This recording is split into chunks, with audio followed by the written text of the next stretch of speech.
fitakina ny safidim-bahoaka mariny andry anjara amin'izay etsika rehetra izay hoy irosy fifidianana solombavam-bahoaka mitombo ireo pirofo maneho ny fanodinana ny safidim-bahoaka HCC mila ovaina ny fomba fanendrena ireo mpikambana isiny ny fifampitokisana hoy maître Entso.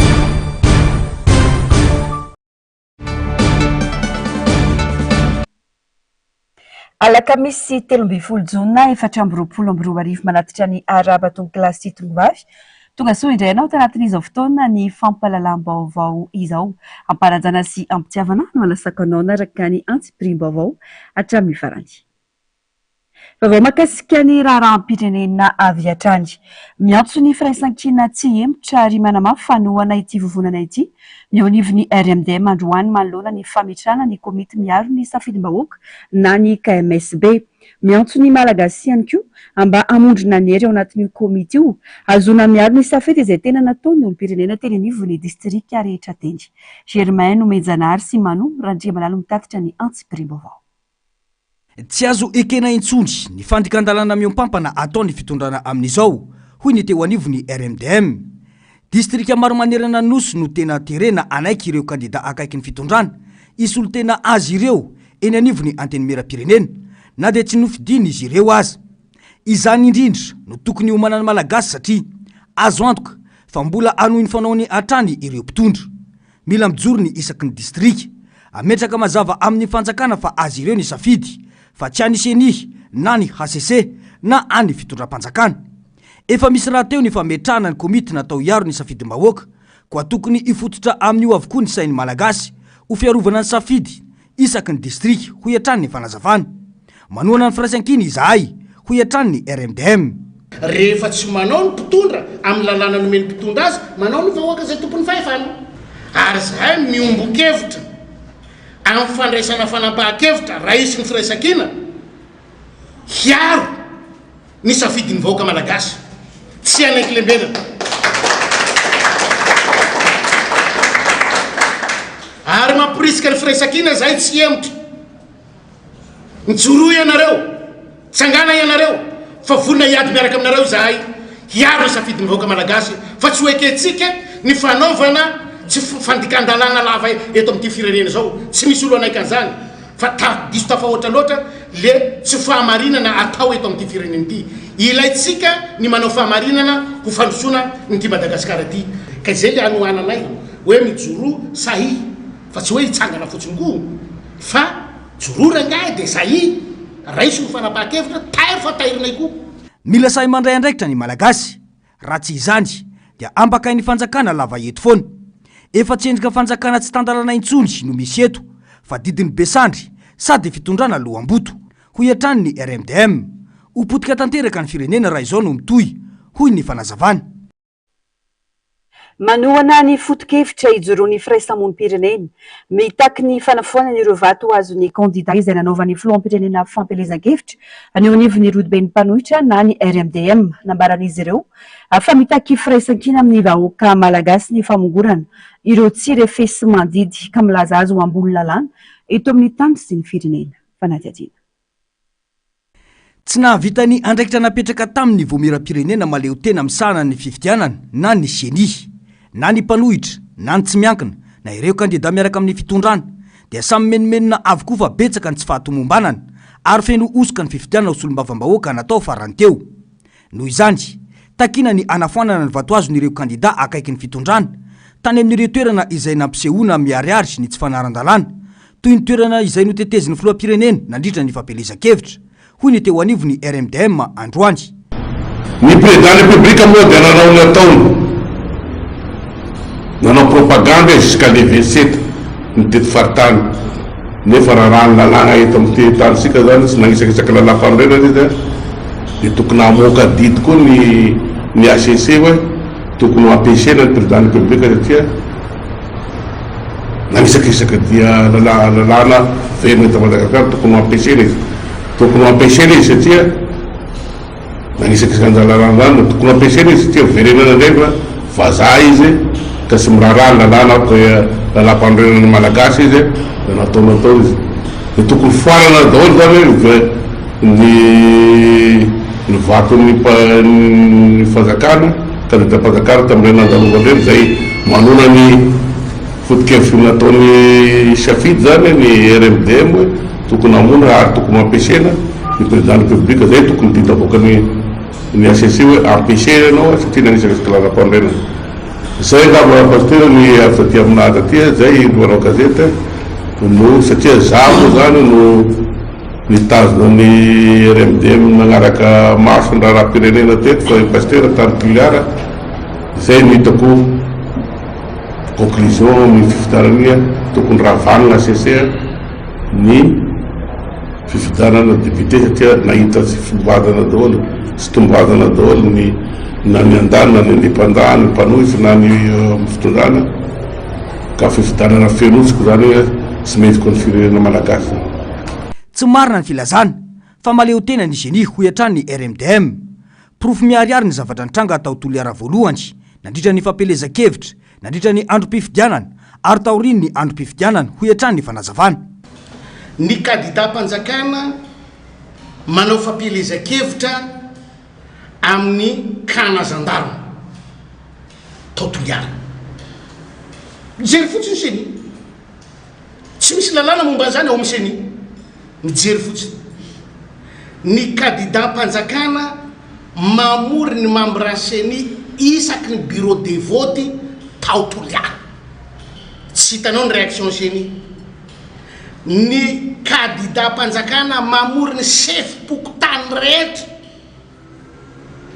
ary nomeny moto le chef pokotany mijery fotsiny chef district mijery fotsiny seny am'zany zany ny indépendant zany fahaleovatena hitatsika misy zay zany taloha le fifidianana zay nandritra le fifidianana ao amin'ny seny any no misy an'izany hoe voka-pifidianana mitombo zany seny tsy nanao fifidianana fa mikarakara fifidianana manomana fifidianana ko raha ohatra ka misy fahalatsahana ambany be le azon'ilay candidany tohanany fanjakana adigy senisa ndraiky ny seniny mampitombo azy raha napina arivo be zao ny candidat-panjakana tany Toliara seny tany Toliara mbona ampiny seny nationaly arivo ndray koa ary ho terenareo foana zany ny olona tsy ny fidiny vahoaka ho ataonareo hitondra azy hisolotena azy ka rehefa mety aminareo seny de teneninareo hoe ireto de député ny seny fa aza atao misolotena ny vahoaka malagasy fa tsy mety zany natao iaro ny fahamarinana fa tsy natao andalany tsy fahamarinana ny tafika tokony tsy anaiky lembenana ka anaiky baikony politika ampanjakana ny tsy fahamarinana eto intsony ho hatrany ny RMDM fa zahay mampitandrina zahay kely ny fiarahamonitsika eto ary antitotra be ka so de patsa iray tsy omby vava ka ho sarotra ny mitelinazy fa samby eto Madagasikara daholo tsika rehetrarehetra fatatra fa manana mpitandro filaminana arangaranga ianareo fatatra fa manana ireo manam-pahefana arangaranga ianareo zay koa mbo iantsona ianareo mpitandro filaminana natao iaro ny fahamarinana ianareo ny marina andeha aroa ny marina andeha atrehana fa tsy sanatria natao hamono vahoaka fahatany fahoaka ny marina no tokony jorotsika satria ny marina de marina ihany fa tsy misy olo adala hanao tsy fahamarinana eto ka raha misy olona mandeha manao tsy marina any ny baso no atodiky any ny hery no alefa fa tsy amin'ny olona manandeha mitaky ny fahamarinana indray no andehananareo anovana hery mpamoretana lava eto zao nanamafy ny RMDM fanosy Madagasikara ary malagasy ny tompo teny farany amin'izay hitondrany ny firenena misy fetra ny fandeferana sy ny fanekenany tsirariny mitako fiaraha-mientana amin'ny vahoaka malagasy ny famerenana any Madagasikara ho tany tandalana ka tsy hisy olona sahirehare fa ambony lalàna intsony eto amin'ny firenena ity ka ilaza sy ampiseho ampahy be maso fa afaka manao zay tiany atao tanteraka ho hatrany ny fanazavana. Hatramin'izao anjatony maro ireo fitoriana tonga eny amin'ny fitsarana azy momba ny lalam-panorenana raha ny vaovao avy alombe 7 raha taoriana moany vomiera manao tena misana ny fifidianana Tsy mitsahatra fa manao tovakana ny famitrana fitoriana ataon'ny kandida solombavambahoaka ny Ambohida manoloana ny osika sy ny fanodinana ny safidim-bahoaka. Miaraka amin'ireo pirofo mazava avokoa ny fitoriana apetraka indrindra ho an'ny kandida ny firaisan-kina hoy ny mpisolovava Maître Eloara Tefimahefy Mijoro ka ny HCC no andrasana itsara ka amoaka ny tena marina. Javandria Mahefa sy mbola afa-tsara. Ny fahasamihafan'ny vokatra eny ampelantanana ny délégué-ny candidat sy ny vokatra voakan'ny SRMV na ny CENI no hita raha fanafatena nisy tokoa ny osika sy ny fanovana ny isam-bato nandritra iny fifidianana solombavambahoaka iny hoy ny mpisolovava Maître Eloara Tefimahefy Mijoro. Ahoana ny afahanay manaporofo an'izany? Ny afahana manaporofo an'izany sotra ihany nisy efa voaporofona izy io. Nandritra ny fotoana ny confrontation des PV natao teo anivon'ny CENI fa fantatsika tsara fa tsy afaka ny valaparana izay fangatahana izay confrontation des PV zay teo amin'ny PV ny ampelantanan'ny candidat zany sy ny PV ny CENI. Tamin'ireo fotoana indray rehefa natao confrontation dia nisy ampahany hita ary voaporofo fisiny zay fanovana ny résultat izay. Fa rehefa nivoaka iny résultat provisoire iny dia nisy ny fanaparitahana tany amin'ny site ny CENI zany andreo résultat ny élection législative iny bureau de vote par bureau de vote. Tao anatin'izay no nafahana zany ny identifier na nijery na mantatra anireo bureau de vote izay tsy mitovy tamin'ny navoaka ny PV ny ampelantanan'ny candidat. Izay zany no nahitana an'ilay tsy fahatombanana na lay fanovana an'ilay izy. Distrika maro no nahitana io fanovana isam-bato sy finiavana nanodina ny safidim-bahoaka io rehefa tena nojerena sy noadiadiana lalina ireo vokatra azo sy ny taratasy firaketana antsoratra isaky ny birao fandatsaham-bato ho ihany ity mpisolovava ity. Ohatra zany zao raha tany amin'ny distrika Niosy ohatra no resahako dia raha 2 na 2 ny voix obtenu par l'un des candidats zany dia gaga zay fa rehefa aveo lasa mivadika 102 le izy. Eo ihany koa ohatra hoe 45 dia lasa nivadika 445 zany hoe ny fanovana résultat ohatra zany tahaka an'izany koa ny zavatra nitranga tany amin'ny bureau de vote sasasana tany Ambatondrazaka, tany Parafaravola, tany Vondrozo sy ny sisa sy ny sisa. Miova tanteraka mihitsy zany ilay safidin'le vahoaka tao anivon'ny district. Rafitinina nametraka taratasy fitoriana teny amin'ny fitsarana avy momba ny lalam-panorenana avokoa ireo candidat ny firaisan-kina avy amin'ny distrika maro nahita sy nahatsapa ireo endrika fanodinana ny safidim-bahoaka ireo. Nambarany mpisolovava fa anjarany HCC no manapaka sy mandray fanapahan-kevitra araka ny lalàna sy mifanaraka amin'izay fitoriana napetraka ireo candidat. Hatreto raha ny vaovao avy eny amin'ny HCC dia anjatony maro ireo fitoriana tonga mbola tsy afaka manome ny isa mazava nefa ity androm-panjakana ity saingy manana adidy kosa mamoaka ny andinidininy amin'ny takelaka sy amin'ny tranokalany. Mijano eo amin'izay vaovao izay ihany voaporofo sy voamarina ny fisina takosina ka nanovana ny isam-bato atao amin'ny taratasy firaketana antsoratra navoaka ny SRMV Amparafaravola hoy ny kandida ny firaisan-kina Rabekijana Solofoeziniaka izany filohan'ny SRMV hoy nambarany rehefa natao ny fampitahana ny PV voaray ny SRMV sy ny any délégué ny kandida. Matoky ny fahendren'ny fitsarana avy momba lalam-panorenana ny kandida Rabekijana Solofoezy mba moaka ny tena marina amin'ny famoahana ny vokatra ofisialy. Fanadihadiana. Fahatapahan-jiro nanomboka tamin'ny 12 alina ka hatramin'ny 3 ora maraina ka nanovana ny vokam-pifidianana. Ny tsy famoahana ny fironan-bokatra isan'andro. Ireo takosina ao anatin'ireo taratasy firaketana antsoratra nanovana ny isam-bato. Pliam-polony ihany koa no efa nisokatra teny an-dalana. 3 andro vao tonga tany amin'ny distrika ny ampahany tamin'ireo taratasy firaketana kanefa tsy lavitra ny renivohitra ny distrika akory. Sombony tamin'ireo endrika alabato sy fanodinana ny safidim-bahoaka niseho tany amin'ny distrika n'Amparafaravola ireo ary nanana porofo mazava sy antsary ho ny candidat ny firaisan-kina Rabekijana Solofoery. Ireo dia natonga ny tenako no anao fampitahana, nangataka ny fampitahana na ny confrontation teo anivon'ny SRMV. Ka voaporofo sy voamarina ny fahadisoana na ny takosina teo amin'ny PV SRMV ary ny PV délégué ny candidat ny firaisan-kina izay teo ampelantananay no marina. Izany na tonga ny famoahana ny fitanana tsoratra izay nataon'ny présidentny SRMV ary voasonian'ny président SRMV fa nisy ny zavatra tsy nety teo amin'ny izany SRMV na ny voka-pifidianana izany. Fantatry ny vahoaka ny safidy nataony nandritra iny fifidianana iny ho ihany ity candidat ny firaisan-kina ao am-parafaravola ity. Vokatra vonjy-maika ny aniseny ahafahandrasana ny tena vokatra avy amin'ny fitsarana avy momba ny lalam-panorenana izay tompony ny teny farany manoloana ireo osika sy alabato ny tranga tany am-parafaravola ireo. Koa manentana antsika vahoaka any amin'ny distrikna parafaravola tsy ankanavaka anangana aingana ny komity komity miaro ny safidim-bahoaka na ny KMSB isaky ny commune.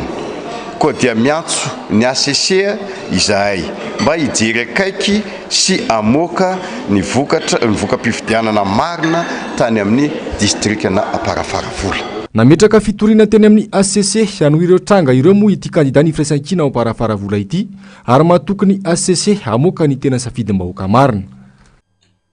Any Faratsio kosa indray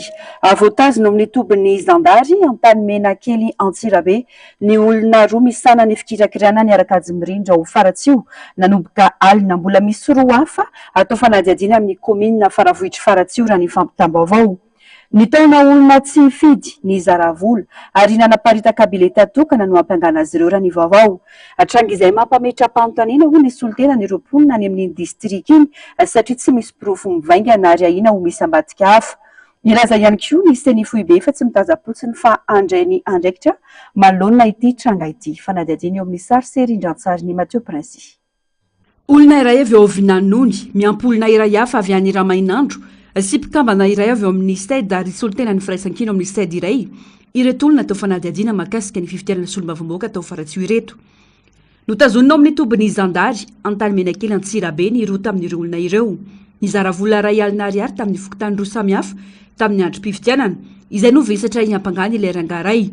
Ny taona olona tsy hifidy kosa no hampangana ilay iray hafa. Samy nandany fampiangana azy moa ireto farany ary manana pirofo mazava amin'ny fandavana raha ny fanazavana. Ho an'ilay rangahy anankiray avy any amin'ny commune Vinanony marina aloha fa commune Vinanony izay nazahoanay vondron'ny firaisan-kina vato be indrindra dia ampangaina io rangahy io amin'izao fotoana izao fa ny zara vola ray alina ariary ho an'ireo mpifidy tao anatina commune anankiroa anatina fokontany anankiroa anatin'ny commune Vinanony. Ny ray avy any amin'ny fokotany telo mirefy Soedanana any anankiray avy any Mananety vohatra. Ireo fokotany anankiroa izay mielanelana eo amin'ny 4 kilometatra mazava ho azy fa nandany fiampangana azy moa io ray aman-dreny io izay tsy marina satria tsy manana na lety bisikileta ara hitetezana ireo toeran'ireo ary tsy tany amin'ireo toeran'ireo mihitsy tamin'ny andro nanaovana ny fifidianana no tsy nizara izany vola izany izay laviny hatramin'ny farany zany zany fiampangana zany. Ohatran'izay koa ilay olona anankiray avy any Ramainandro fa amin'izao fotoana izao raha ny fainoana azy dia mbola atao ankety any amin'ny commune Faravohitra fa tsy any amin'ny district ny Faratsio akory dia voalaza fa hoe ny taonan'ny olona tsy hifidy. Voalaza fa nanaparitaka bileta tokaka kosa ireo olona roa hafa. Tranga izay mampametra-panontaniana hoy ny fanazavana satria trano nihidy ary nisy marika mazava no vantany ireo solitena mpanjakana sy mpitandro filaminana tao Faratsio ary mbola natria nisy solitena ny kandida rehetra. Mbola nidy avokoa ny trano nisy ireo bileta ireo ho ihany ny fanazavana. Tsy olona anankiray no anatin'izany membre zany, misy aloha zany ny président ny SAID, misy ny zareo amin'ny commandant de brigade ny gendarmerie, misy koa ny police raha tsy diso misy ny solitena tsirairay avy amin'ny candidat anankitelo. Dia ireo olona ireo no miaraka mametraka ireo bulletin unique ireo au niveau ana trano anankiray izay ny selena au niveau ny gendarmerie ny selena midina ny cadenas olona anankiroa no mitazona ny laclé akoatran'ny cadenas mbola misy ny taratasy manamarika hoe trano scellé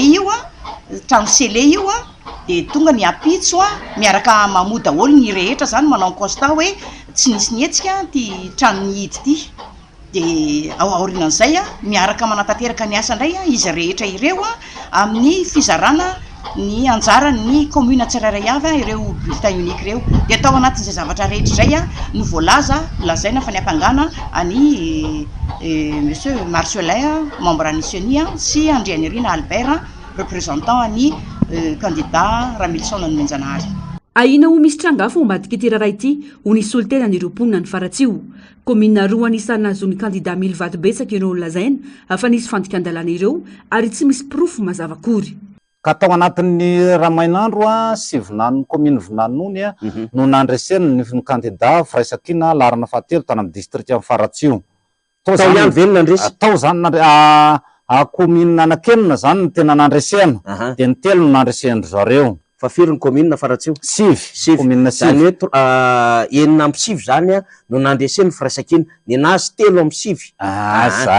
zay zany a nandresena de tsy zaka le madama mihitsy zany a le hoe nandresena ny kandida larana fahatelo firaisakina tao amin'ny district amin'ny faratsio reo komina voalazatsika ireo de lasa mitady tole moe rehetra zany izy hoe inona ny tokony atao a mba aminona ny vato io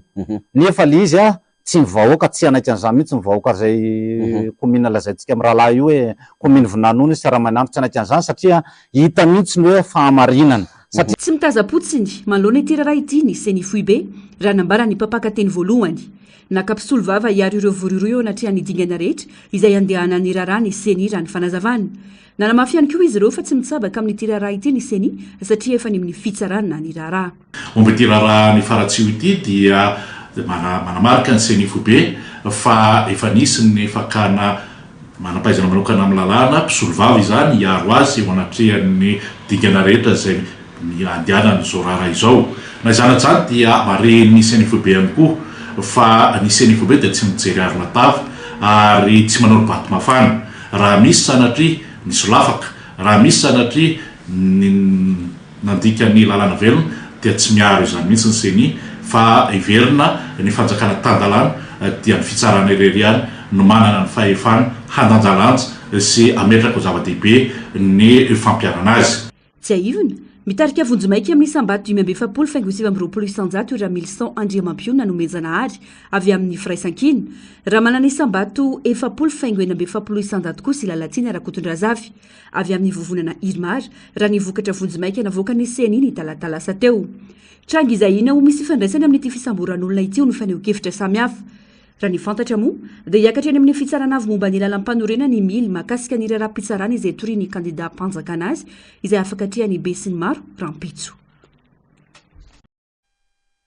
vonona ny tenako sy ireo mpiarady amiko hiaraka sy rahina hitaky ny marina sy ny rariny ary ny itsiny raha toka vokatra tsy araka ny safidim-bahoaka no ivoaka eo hoy Paul Bera raha sy manana na irosy androany nanoloana ny mpanao gazety nitondra afatra ho an'ny fitsarana avy momba ny lalam-panorenana sy ny mpitandro filaminana no izany ity solombavam-bahoaka sady kandidato amin'ny boriboritany fa efatra ity tato-pavaony Javandriamaefy amin'ny sary sy rirany mbola avatsara ny fitsarana avy momba ny lalam-panorenana no antoko ny isian'ny filaminana na tsy eto amin'ny firenena aoria ny voka-pifidianana ofisialy ho avoakany ny zava-misy dia nahitana fitarainana momba ny osika sy ny tsy fahanarandalana avokoa ny akamaroan'ireo distrika rehetra manirana ny nosy ny aloha nandritra ary taoria ny fifidianana solombavam-bahoaka iny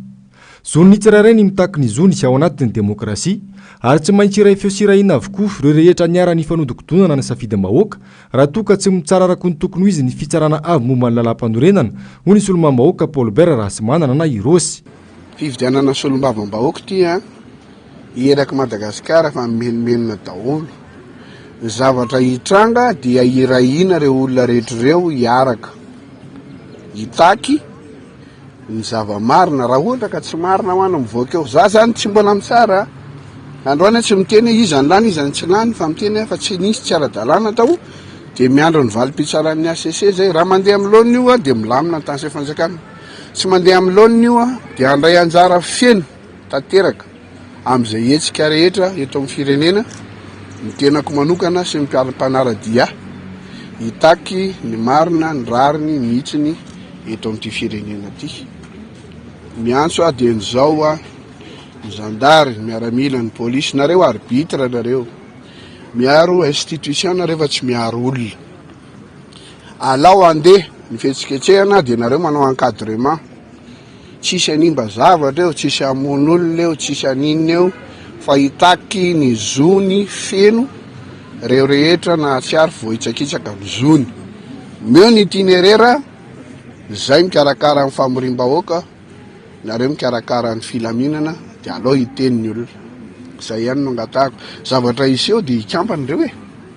ikambany reo tsisy andeha reo a de hiaraka reo de samitaky zay alahelony tsirairay a de mikambany eto amin'ny firenena. Mahatokony fahendren'ny fitsarana avy momba lalam-panorenana nefa ity kandidat tsy miankina ao amin'ny boriboritany fa efatra ity. Nisy ny afatra mafonja nataony ho an'ireo mpikambana ao anatiny ACC. Hatramin'ny voalohany zay a ny fanapahafantatra fa misy olona mikonikonina alabato tsy manendrikendrika olona zany satria olona miaraka daholo anie zay anie tao anatiny tao hoe no lasa indépendant fantatra tsara ny fomba fiasany. Koa manao ansoavo amin'ny indrindrindrindra amin'ny président ny ACC zay fantatro tsara. Amin'ity indray mitoraka aty tsy efa niteny ianao monsieur le président fa zay manao vinany ao dia manao aminareo ka tratra izy ireo miaraka amin'ny porofo ampiaro fotsiny lalàna de raha matahotra nareo hoe misy mandrahona ateneny zay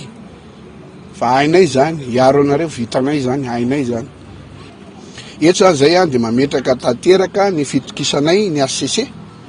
mametraka ihany koa nefa ny détermination feno tanteraka fa raha misy vinany eto tsisy miala amreo, raha misy vinany eto tsisy mifampatahotra eto raha ilaina ny midina any am'izay tokony hidinana mirahina. Matony olona miteny hoe ny ACC manao foana hoe azo raisina fa tsy mitombona de efa miomana zany fa zany no teneny eo zay tsy manao an'izay fa zay matoky andreo matoky zay fa raha fa mivadika moa izy de samy mahay mivadika sika mianakavy. Hiatrika krizy mivaivay ny firenena tsy ho atsy raha ny zavatra iaina ny firenena ankehitriny no jerena ho ihany ity solomava-bahoaka ity. Efa iaraha mahita ny olana ara-tsosialy samihafa iainan'ny vahoaka malagasy amin'izao fotoana izao. Eo ihany koa ny tsy fisian'ny vola entana mpandehanana ny raharaham-panjakana sy ireo ministera tsirairay avy. Tompona andraikitra feno amin'ny mety isian'ny korotana nampitrotraka ny krizy efa misy ireo minimanitsakitsaka ny safidim-bahoaka hono nambarany. Tonga nametraka fitoriana teny amin'ny fitsarana avy momba ny lalam-panorenana moa ity kandidat tsy miankina atao amin'ny boriboritany fa efatra ity niaraka tamin'ireo solotena andreo mpanarady azy. Fa tokony ovaina ny fomba fanendrena ireo mpikambana eo anivon'ny fitsarana avy momba ny lalam-panorenana. Hoy teo anivon'ny kabinetra ny Willy Razafinjatovina Maître Olala tamin'ny alalany Maître Entsora Gerson Paelalana. Izany dia mba hialana amin'ny olona ny tsy fifampitokisana izay misy ankehitriny. Fanampanazavana eo amin'ny fandraisam-peo Germain Menjanahary, Sary Sylviantsary Mano, Randriamalala.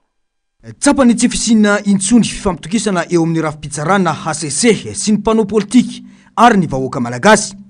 Toa zary fanapahan-kevitra politika no asehon'ireo mpikambana eo anivon'ity androm-panjakana ity fa tsy araky ny lalàna raha ny fanehoan-kevitra etsy-roa. Isan'ny olana fototra ny famelana ireo raharaha mafana rehefa makasika ireo olona kaiky ny fitondrana na ho an'ny fitsarana ady heloka-tsotra io na ho an'ny fitsarana avy momba lalam-pandrenana.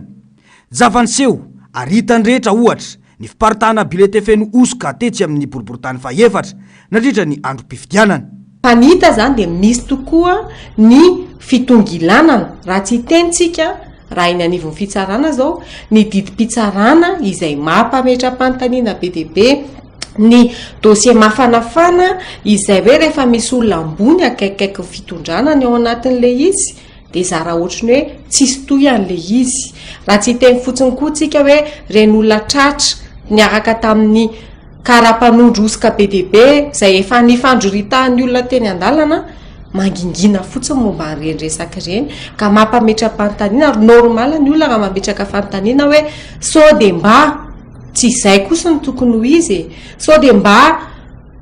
tsy mazavazava kosa ny any amin'ny fitsarana ka normal ratsy matoky ny vahoaka malagasy, normal ratsy matoky ny mpanao politika. Misy rafitra tokony ovaina amin'ny fomba fametrahana ny olona eo anivon'ny androm-panjakana toy ny ACC mba ahafahana mametraka ny fahaleovan'ny tenany marina, hoy ny avy amin'ny kabinet Willy Razafinjatovo na i Maître Olala. Za manokana mila réforme le izy hoe rehefa misy poste à pouvoir zany dia tsy tokony mba hametrahana tsara an'le fitsinjiram-pahefana zany hoe tsy mifanindry, tsy mifampikitikitsika, mifampibaikobaiko, mifanitsaka dia misy poste à pouvoir izay amiko manokana tsy tokony ho tendrena, tsy tokony ho tendren'ny fitondram-panjakana mihitsiny fa farafaratsiny tena farafaratsiny dia miaraka tendren'ny mpanohatra sy ny mpitondra ankehitriny. Zay ihany ny ahafahantsika mahita hoe neutralité any anatin'ny fitsarana. Raha tsy teny zany hoe raha za manokana hevitra izay raha ministry ny fiarovam-pirenena ministry ny fitsarana le ministra manana le pouvoir zany tsy tokony ho tendreniny premier ministre raha amiko manokana raha tena hoe tantandalana izay tenteneneto foana hoe tantandalana mandala ny demokrasia ireny poste pouvoir eny tsy tokony mihitsy ho tendreniny eo amin'ny fanjakana tokony olona neutre izay iarahana tendrena zay ihany afaka amerenantsika fitokisana tsy izy tantandalana izany amina firenena iray raha toka mbola olona tsy nianatra lalàna no mibaiko olona nianatra lalàna ho iatrany emetra Entsora Gerson fa avoazana goavana no ateraka izany ho iatrany ny fanazavany raha sanatria olona tsy mahay lalàna tsy nianatra lalàna no andeha hibaiko olona mena fahefana piatra an'le lalàna de mbola hoeto foana ihany tsika ary tsy mahagaga raha ohatra hoe mbola eto amin'ny sehatra iraisam-pirenena zany mbola ty amin'ny farany Madagasikara satria mbola misy olona manao zay tiany atao mihitsiny ary tsy voafehan'izaniza mampiatra zay tiany no mafisy ny ty pahay lalàna ity hatrany fa tsy misy afa-tsy ny fanovanana ny fomba fametrana ireo olona ompikambana eo anivony ACC izay iarahany fanjakana sy ny antoko politika misy eto Madagasikara ihany no vaolana ialana amin'izao olana tsy fampitokisana izao indrindra rehefa fifidianana no resaka mifandraiky amin'izay vaovao ny fifidianana izay diso hevitra ny mpitondra raha iaina milamina ao anatin'ny maro anisa vokatry ny fangalaram-bato efa voapirofo fa tsy mankasitraka izao fitondrana izao intsony ankamaroany malagasy hoy ny mpanaraka raharaham-pirenena Norbert Razanakoto tsy mitombona ihany koa ny filazana fa ny mpanohitra izay tsy manana fahefana amin'izany akory no angala-bato ho ihany ity mpamakafaka ity teo amin'ny fandraisam-peo ny Javandriamaefa sy mbola avatsara Kisalao manketsa izy mangalatra indray no avava izay no fomba fiteny azo ilazana ireo kandida akaiky ny mpitondra milaza fa ny fanoherana indray no mangala-bato sy nanao osika nandritra iny fifidianana sy olombavambahoaka iny fielaka te-maina mandrivorivo ho an'ny mpitondra iny voka-pifidianana iny fa indrindra ho an'ny teto Antananarivo renivohitra izay tendro azo hitarafana fa tsy mambahoaka intsony izao fitondrana izao ho ny mpanaraka raharaham-pirenena sarotra be no hoe olona any ivelan'ny tokotany any ivelan'ny trano no ihinana ny sakafo ao anatin'ny trano fa tsy maintsy ny olona ao anaty trano manana ny laklen'ny trano ary mahafaka manidy trano zany mahazo mangalam-pihinana ao anatin'ny vilany ka redredy zany hoe ny atoko hafa ivelan'ny fitondrana iray no mangala-bato fa ny dikan'ireny dia zao fielaka te-amaina ho an'ny fitondram-panjakana ireny ho an'ny mpitondra ary mazava be ny eto Antananarivo fa tena fielaka te-amaina mandrivorivo dikan'izany aza mieritreritra hoe nahazo tamin'ny fangalaram-bato dia iaina milamina ao anatin'ny majorité azafady peuple fa io vahoaka io zany mody tsy miteny io fa manana zay veriny fa atao ary dia reny ny vokany fielaka te-amaina ary raha eto Antananarivo no tsy mahazo ninina mpitondra fanjakana efa tena zavatra goavana be zany ary dia tsy any aminao zany ny vahoaka rehefa tena zay ny zoina mitodika any amin'ny fitsarana avy momba ny lalam-panorenana noho izany ny masony olom-pirenena sy ny mpanara-baovao amin'izao fotoana izao raha tena hitsara-pahamarinana na sanatry anitsaka tampondony izon'ny malagasy any aminareo zany ny baolina zao ry ACC amin'ny fanavotana ny firenena mijoro amin'ny fahamarinana fa zay ataonareo amin'ity valim-pifidianana andray mandeha ity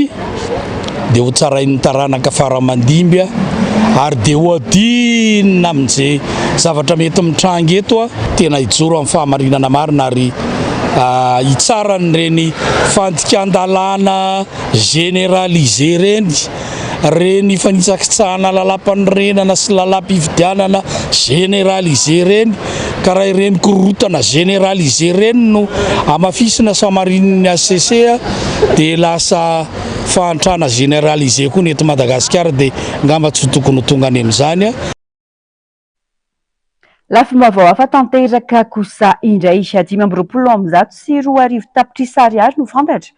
fa volabola tsy narotsaky ny orinasa SMGD ao anatin'ny kitapom-bolan'ny komina Antananarivo renivohitra. Takina ho ny mpanolo-tsaina Clémence Rariniry ny amoany ity orinasa ity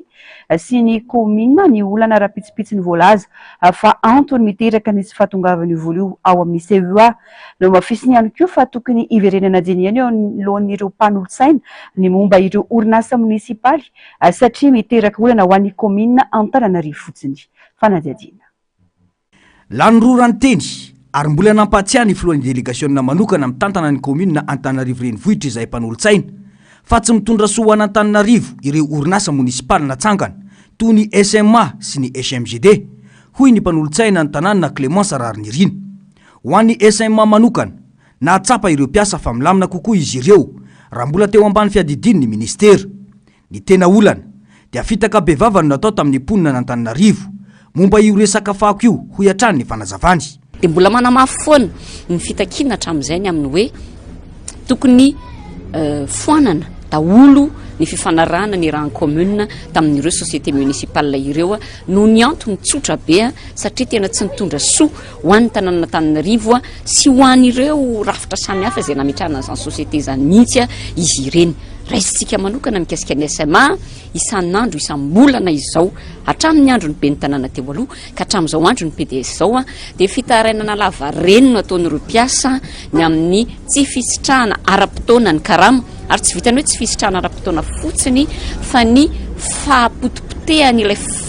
fandraisana ny karama zany hoe tsy mandray karama bolongana mivaingana fa karama potipotika ny raisiny zareo ary zany foana ny taraina ny mpiasa eo anivon'ny SMA ireo ka efa noresahana tamin'ny Andriamatoa PDS moa zany tamin'ny omaly dia raha ny fanazavany dia hoe omaly ihany no tokony ho voavany olana fa tokony ho arotsaky ny jirama eo anivon'ny compte-ny SMA zany ny vola tokony ho arotsany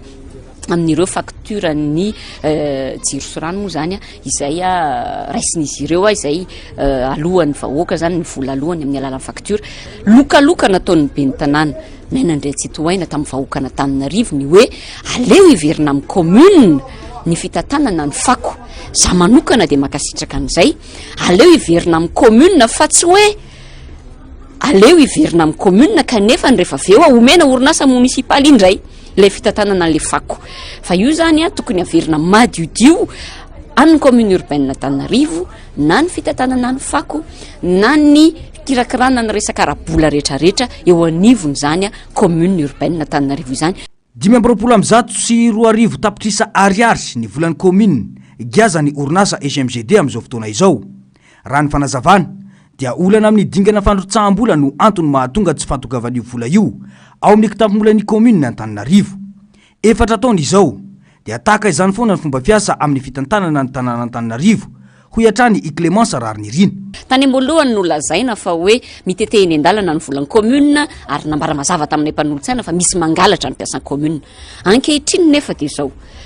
misy 2 miliara sy 520 tapitrisa ariary mbola miraikitra ny amin'ny SMGD amin'izao tsika miteny izao izay mbola noresahana tamin'ny fivoriana ara-potoana teo mbola tsy tafarotsaka ao amin'ny kitapom-bolan'ny commune. Raha ny firesahanay tamin'ny Andriamatoa PDS tamin'izany fotoana rehefa nisy ny fifanolanana niaraka tamin'ny SMGD mikasika ny hoe takin'ny mpanolo-tsaina ny mbola hitazonana ny tsena eo anivon'ny SMGD dia niteny mihitsy Andriamatoa PDS hoe tsy hitany vola. Rehefa miresaka amin'ny tompona andraikitra eo anivon'ny SMGD dia hoe ao ilay vola fa ilay procédure no tsy ahafahana mbola mandrotsaka anazy ara-potoana ao anatin'ny kitapom-bolan'ny commune ka zany olana zany everiko amin'ny mpanolo-tsaina ny tanàna fa zavatra tsy mitombona ary zavatra tsy lojika mihitsy satria zao rehefa nametraka ny orinasa ianao dia tokony ilay procédure no jerenao voalohany ahafahan'ilay commune izay tompony vola misitraka an'ilay vola. Dia nefany zany amin'izao fotoana izao telo taona tiorina satria tsy voalohany io dia mbola mitoetra foana zany resaka procédure izany ka tsy ahafahany ilay commune misitraka ara-potoana ny vola tokony ositrahany avy any amin'ny vahoaka zany dia lasa miteraka olana ho an'ilay commune le izy. Isan'ny takiny ho hatrany ity mpanolo-tsaina ity ny amerenana indray ny fandinihana ireo orinasa communal ireo satria tsapa fa nampiletika ny fitantanana an'Antananarivo renivohitra ny fifanarahana natao tamin'izy ireo. Ankoatra izay dia mitaky ny amahana faran'izay aingana ny olana ara-fombafomba ny fandrotsahan'ny SMGD ny vola ao amin'ny kitapombolan'ny komina Antananarivo Clémence Rarinirina satria volam-bahoaka izany ho iantrany ny fanazavany. Pejy ny fahasalamana aretin'ny tratra sy taovam-pisefona mpahazony zaza menavava sy ny ankizy madinika latsaky ny roa taona ny bronchiolite rehefa avy an'andro mangatsika toy izao ary mety tarika sioka izany raha tsy voatsabo ara-dalàna. Asoroana tsara ny fitiaretina ity saingy ilana fitsaboana ara-potoana mba tsy teraka fahafatesana eo amin'ny zaza. Miaro sora ary mampianina miaro tanjona. Fotoana mampongatra ny bronchiolite na aretin'ny tratra sy ny taovam-pisefona eo amin'ny zaza ny vanandro mangatsika toy izao. Anisa mamparitaka ity varan'aretiny ity ny fisin'ireo virus izay mahazo vahana no nitany hery fiarovana ambany amin'ny zaza na ny mety tsy fahatomom-bana ny hatrany am-boka ary ny fahaloton'ny tontolo iainana eto an-drenivohitra. Aretina mora mifindra ny bronchiolite ka ny ankizy madinika miara-tezaina amin'ny toerana iray toy ny any amin'ny akany na eny an-tsekoly no tena lasibatra. Bronchiolite tompoko dia aretin'ny taovam-pisefona ambany. Matetika izy io dia mahazo ny ankizy kely. Ny ankizy kely latsaky ny roa taona. Fanga mampahazo aina an'ireo otrika aretina mahatonga anazy. Voalohany indrindra dia ny taona izay ataontsika hoe mbola ambanin'ny ankizy. Manarak'izay ny ankizy izay marefo. Manarak'izay ireo ankizy izay teraka kely lanja kely. Manarak'izay ireo ankizy manana olana hatrany akibon-dreniny malformation congénitale. Mety manana olana ao amin'ny fony ao izy na ao amin'ny tratrany ao. Anisany mahatonga ny bronchiolite ihany kokoa dia facteur favorisant no reto zany dia ireo tontolo iainantsika. Ohatra, ireo ankizy miaina any amin'ireny crèche reny any amin'ny toeram-pitaizana olona be dia be. Manarak'izay dia ny ankizy ataontsika hoe miaina ty an-drenivohitra noho ny loto be dia be fandotona amin'ny tomobile. Fandara fianjohan'ny bronchiolite ny fisian'ny randelo sy koamena eo amin'ny zaza ary tonga hatramin'ny fahasemporana izany ka tsy tokony ho varimbarina ny ray aman-dreny fa hanantona toeram-pitsaboana avy hatrany rehefa mitranga ireo, indrindra ny fahitana fa mihasempotra na mangana na koa tsy miaina ny zaza ary tsy mety misakafo intsony. Fiseho amin'ny bronchiolite dia ohatrohatran'izao amin'ny voalohany miraraka ny ranondelo dia rehefa avy eo taka mikoa maina le ankizy dia avy eo taka mitsetsitsetsina le oron'le zaza dia afaka 420 na 270 ora ao arinan'iny zay zavatra izay dia lasa maninona le ankizy, lasa manana olana kely eo amin'ny fiaina, indrindra rehefa lay mamoaka rivotra dia rehefa avy eo lasa aingakaingana ny fomba fiainan'ilay zazakely dia lasa sepitra le zaza rehefa le mamoaka rivotra dia tena urgence ary oentina aingana fa aingana faran'izay aingana any amin'ny toeram-pitsaboana any amin'ny mpitsabo.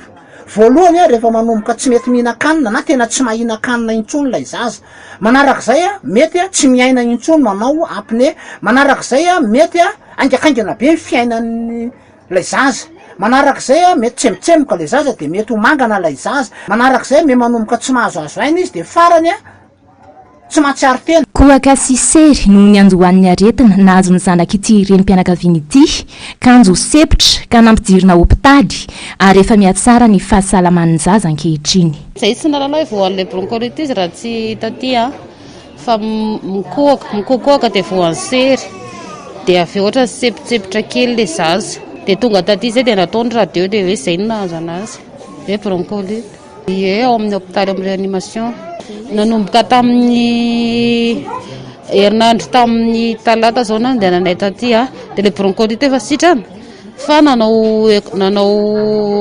alanizy manaraka indray zay momba ny fo